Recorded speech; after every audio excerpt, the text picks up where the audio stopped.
Hello there, my name is Toby and I'm a user operations specialist here at Paystack. My job is to make sure that you and Paystack don't lose money to transaction disputes, chargebacks, fraud claims, arbitrations. If you run a business that collects payments via any electronic methods like cards, transfers, QR, mobile money, USSD, POS, and so on, chances are you've heard these terms before. And in this dispute knowledge sharing series, we'll be introducing you to all of these terms in detail. So we'll be talking about what disputes are, how to manage disputes effectively, and how disputes affect your business. In this video, we'll be focusing on what disputes are, how transactions are disputed, why people raise disputes, what the different types of disputes are. So first question, what's a dispute?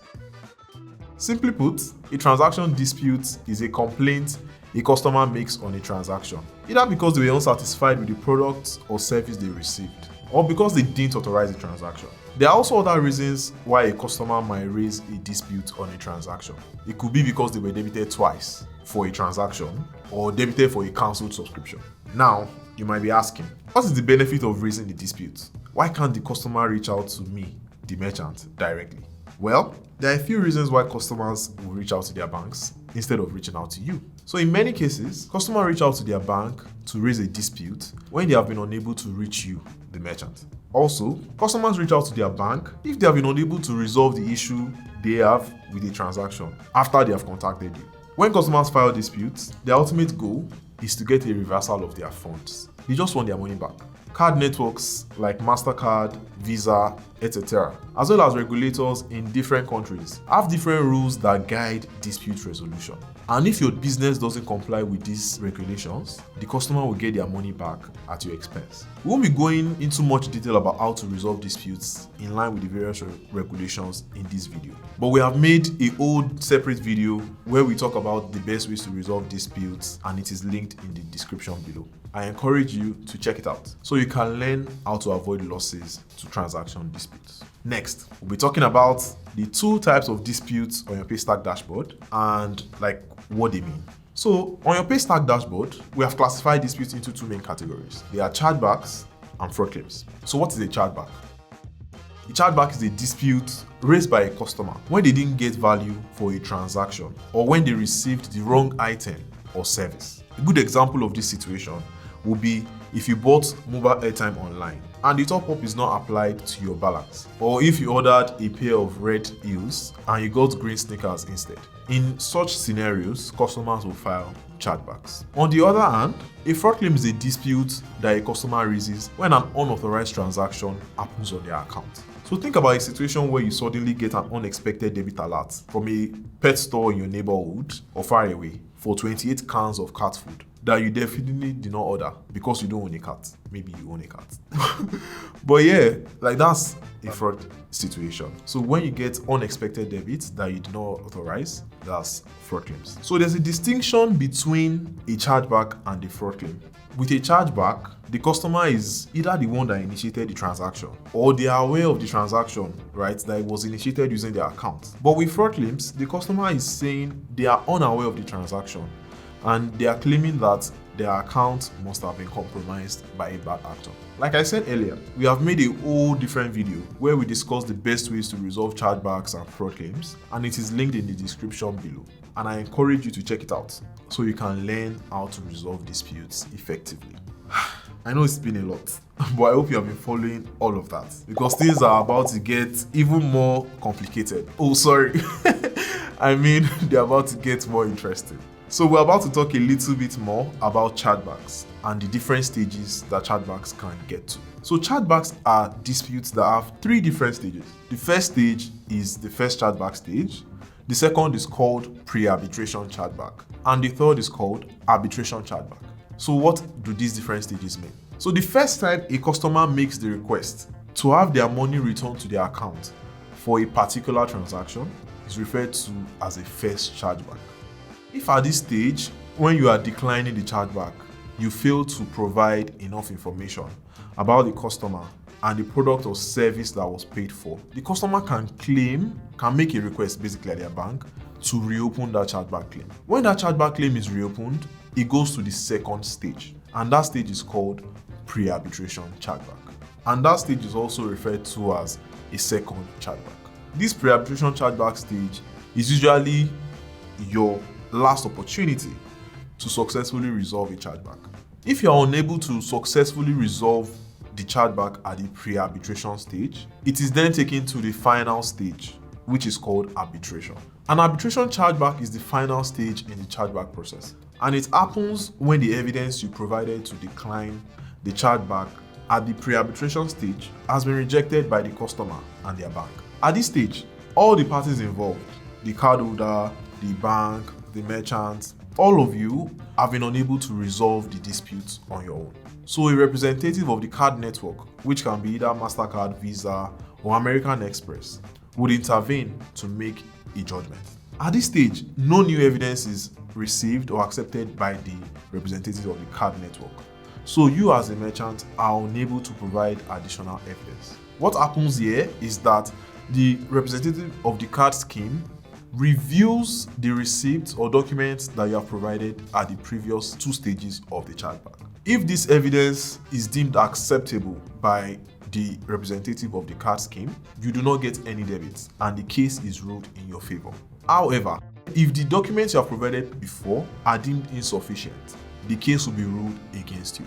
When this card network rules in the favor of the customer, a debit is passed to your account. In fact, two debits are passed. The first debit is for the arbitration fee. MasterCard charges up to $640 for each arbitration chargeback, while Visa charges up to $750. So that fee will be charged to your account. The second fee that will be charged from you is the full transaction amount. This is because the card network have ruled that the full transaction amount should be returned to the customer. That's basically what happens when an arbitration case is ruled in favor of the customer.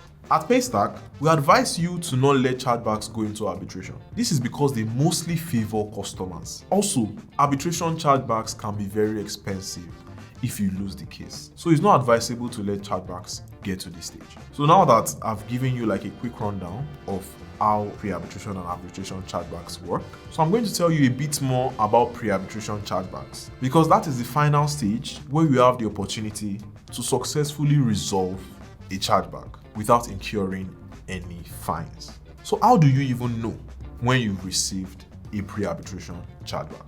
When your business receives a pre-arbitration chargeback, Paystack will notify you about it via email. In the email, we will provide information about why the customer raised the chargeback, how to resolve the pre-arbitration chargeback, and the kind of evidence that is acceptable. To ensure that you receive the notifications about pre-arbitration chargebacks and that you are able to resolve them on time, it is important that your chargeback email address on your Paystack account is one that is closely monitored by your business. Pre-arbitration chargebacks are sensitive, and so we want to ensure that you resolve them in the best way possible.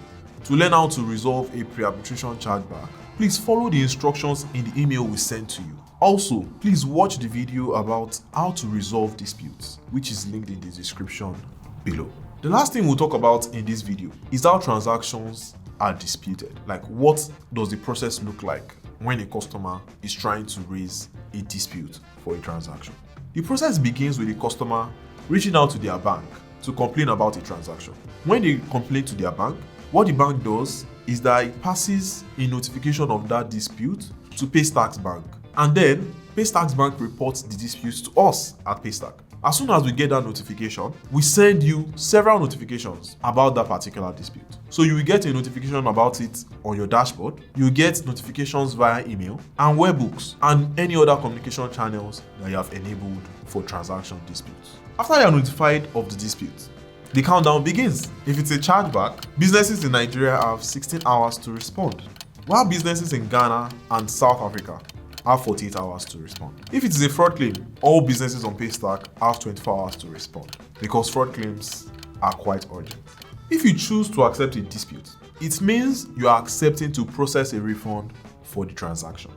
When this happens, the accepted amount is deducted from your payout, and Paystack's bank credits the customer's bank. After Paystack's bank has sent the credit to the customer's bank, that customer's bank is then responsible for adding the credit to their customer's account. You can accept fraud claims for either a full or partial refund. but you can only accept chargebacks for a full refund. Merchants typically accept disputes in cases where they have not given value for the transaction. So if you have reviewed your books and you notice that you've not delivered the service or good to the customer, it's best to just accept the chargeback. If you choose to decline a dispute, you need to provide a receipt for the transaction, and that receipt should contain information about the customer who benefited from that transaction. We will then send the information and the receipt that you have provided us to our bank, who then sends that receipt to the customer's bank. The customer's bank, upon receiving the receipt, will review it, and if they consider the receipt valid, they accept your response to decline the chargeback. In the event that you don't provide enough information to properly decline a chargeback, the chargeback can be reopened in a process called pre-arbitration or arbitration. And these stages, like I mentioned earlier, come with some hefty fines. Another thing to note is that if you fail to respond to a chargeback or a fraud claim within the stipulated timeline, the full transaction amount will automatically be deducted from your payouts and refunded to the customer. So it is important to respond to chargebacks and fraud claims in a timely fashion. So yeah, that's it. I hope I've been able to help you understand what disputes are and how they work. If you have more questions, please feel free to send an email to support@paystack.com. You can also call any of the phone numbers available on our website or contact us via live chat from your Paystack dashboard. We have other videos on disputes, so feel free to check them out on our YouTube channel. We also have a bunch of helpful articles about disputes, and we have linked them in the description box below. Thank you for joining, and take care.